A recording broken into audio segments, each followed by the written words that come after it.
what's good, everybody? This is the one and only ADtheTRIBALCHILD, and you're watching TRIBALCHILD TV. In today's episode, I'll be doing another film review, this time with Django Unchained.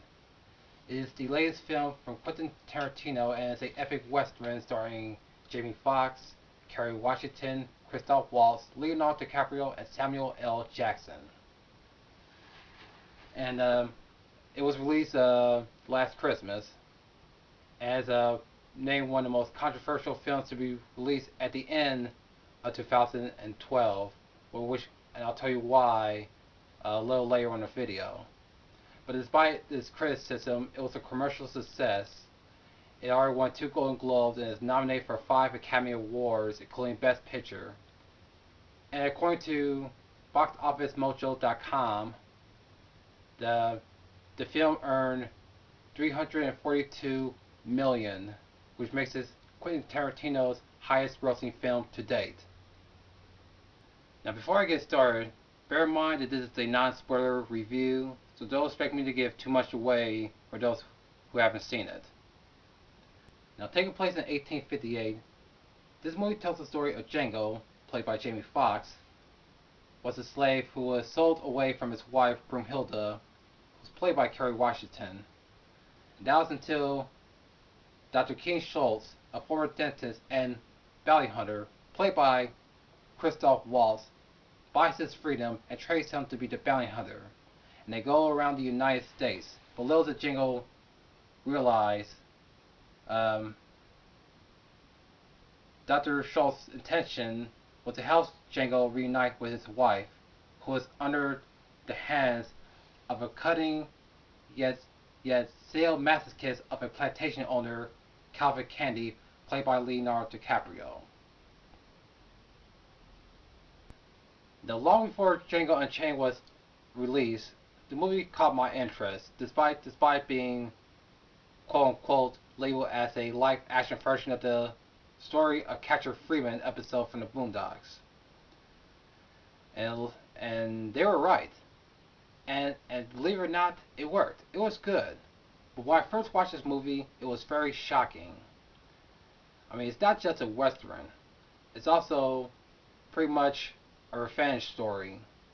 I mean, or you could just call it a movie about a slave going through hell and back to rescue his wife from a sadomasochist of a plantation owner.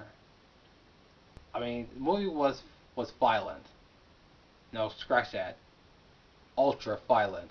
I mean, I've seen a few Quentin Tarantino films where the level of violence is high. You know, mainly Reservoir Dogs, both Kill Bill movies, and Glorious Bastards. But Quentin Tarantino took that to a whole nother level of violence, especially in the gunfights. I mean, the movie was great.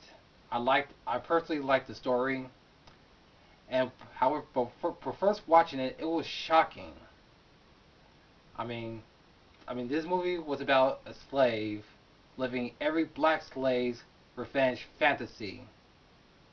Pretty much, getting back at the guys that bought him, separating him from his wife, and also it was a crazy movie, especially the use of the N-word about over 100 times.